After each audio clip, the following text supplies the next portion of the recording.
What is up, YouTubers? Derek here from DW Designs, and today we're going to continue part 2 of building a roll cage for this 1969 Ford Bronco. So last time, you guys remember in my video, I explained how to take the measurements from inside to inside, top to bottom, and write it down on a piece of paper just so you can input it into the computer system later. And that system I'll be using is Bentech Pro SE, for those of you who are interested. So anyway, let's get on with it. So I have the piece of paper right here, and I got all the measurements written out from last time in the last video that we did. So what we're gonna do is we have 1 3/4 DOM steel, which is what we're gonna be using. Now the measurements I took were from technically outside to outside, and what we need is the center of it on both sides. So half of 1 3/4 is 7/8 of an inch. So I ended up subtracting 1 inch and 3/4 to get the center to center of the tubing. Now that's not all I subtracted. I also subtracted 1 total inch off of that. And the reason being is because I want the inside of each tube to be a 1/2 inch away from the inside of the vehicle on both sides. Otherwise, it'll be right up against it, and I don't want that. I want some clearance, that way you can put a panel, or you might need to fit something beside it, or you drop something, you need to get your fingers in between there. So it's best not to have to make it super tight to the point where you can't really fit anything through it. I mean, unless someone wants you to do that, then that's another thing, but we don't want that here. So I already got Bentech Pro pulled up, and the measurements already entered.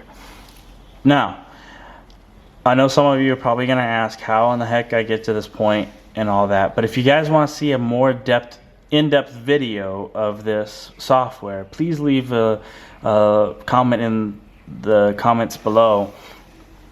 And we'll try to make a video on that and how everything works on Bentech. It's pretty straightforward and simple. Anyway, what I did is I actually went in and I picked templates, and so that way it already gave me this basic generic template here, which is basically what we're doing. So it just makes it easier on all of us all together. Now, what I did is, after I got my measurements all figured up, I just re-entered them right into here, and then that gives me this. This is what the hoop will look like. Now the next step is, once you're happy with it, you're going to come up here and you're going to look, and it says cut length, and that is 124 inches 708 thousandths, which is about a 32nd below 3/4 of an inch. You got your bend locations here, your rotation here. We're not going to be doing rotation because we don't have any complex bends here, but we will be in the future video of making the back hoop for the roll cage, because I need it to fit the back section of the window there. So there will be a rotation setting on that one later on. Shows the angle here, which is 38 degrees, 50 degrees, 50 degrees, and 38 degrees. And the spring angle is -52, -40, -40, and -52. All that does is tell you that basically you got to take it to 52 degrees, and then when it springs back, it'll spring back to 38 degrees. I never actually trust that 100%. I always like to double check everything and make sure that it's right. So, turn you around here. With that being said, guys, let's move on to the next step.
Alrighty guys, now we got the tube cut, we got all the marks lined up, and I'll explain to you what they do. So, what we did is we start on one end of the tube, and you remember that this is the side of the tube that you started on. So, what I did is I marked my marks and put the degree of bend on it right there, and the arrow facing this way. The reason why is because you want to put it into the tube bender facing that direction, and you want to keep pushing it that way. Same thing there, same thing there, same thing there. The reason why I mark the degree of bends on everything is that way when I get to it I don't forget, make sure I get it right the first time. So with that being said, let's go ahead and put it in the tube bender, and I'll give you tips on that.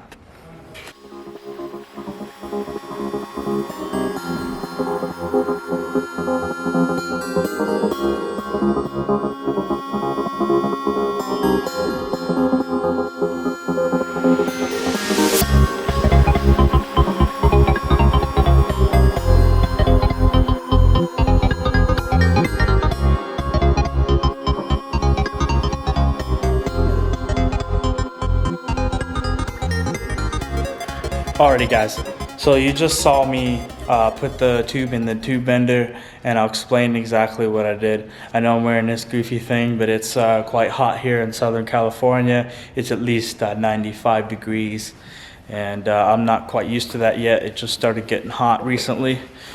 So with that, let's go check out what I did here with the bender.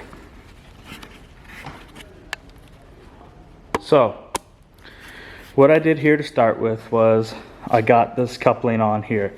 What that does is that holds it and allows it to pull the tubing around as we bend it. And as you can see right in there, I know it's kind of hard to see, but my mark right there, I'll try to get a good shot here, lines up with the very end of the die. And obviously the first bend is 38 degrees, and you see my arrow, it's sticking through the back of the bender going this way. So that way we make sure that we keep bending it the right way. And also the reason for this being is in case we decide that we need to add a little bit more bend to it later on. So also what I did is I took a little thing that was clamped on here, as you saw in the video, and I put it on back here. What that does is it tells me degrees. So right now I reset it at 0. And what that does is as I bend the tubing through the bender, once I move it to the next bend, which would be here, I make sure that that is at 0, so that way we don't get a camber type thing going on here, because we want it to be perfectly straight. So that's how I do that, and enjoy the video while I bend this up, and then you'll see the final product.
Alright guys, so your cage is now bent up, ready to go in. But you want to double check and you're wondering, how do I check the bends to make sure that they're right where they need to be? Generally, I like to be within 1 degree. You know, 1 degree is not too bad. But if you're looking for super precise measurements, then this is how you'd find out. So the first things you're gonna need is a protractor, similar to this one. I got a general one here. Now make sure you guys check these, because from time to time when I've bought these, they're off. And the way you do that is you set an angle, you check it one side, you flip it over, and you check the other way. Because not necessarily, you know, yeah, 90, you know, if you check it from center from 90, you know, you put a square in there, yeah, it might say 90, 90 each way, but it doesn't mean that the engraving is wrong. So just double check that and make sure that everything is okay there. The next thing you're gonna need is a couple pieces of angle iron. Now, I taken mine and I polished up my edge on this one to make it nice and smooth. The bottom I'm not too worried about because that's what I set on the concrete. So what you're gonna do is you're gonna come over here and you're gonna set your angle iron like that. And you'll grab your protractor here. This is gonna be hard for me to do here because I don't have a tripod yet. What you're gonna do is you're gonna set this here like this and set this here like that. And you're just going to do this kind of thing until they are both just touching each other in the middle, right in the center, right there. Make sure it's tied against it and tied against it. And then you take your protractor. In this case, this one's 50 degrees, so I'm gonna set this to, so if I can get it to focus, there we go, 50 degrees. Try to tighten this thing down here. And then you can check it. And try to check it on a spot where the concrete is nice and flat. So that way, you make sure it's good. That's 50-degree bend. So that's how you guys check that. Now, next up, I'm gonna go ahead and put this in the vehicle and put some clamps on it on each side so you guys can kind of see how it's gonna look.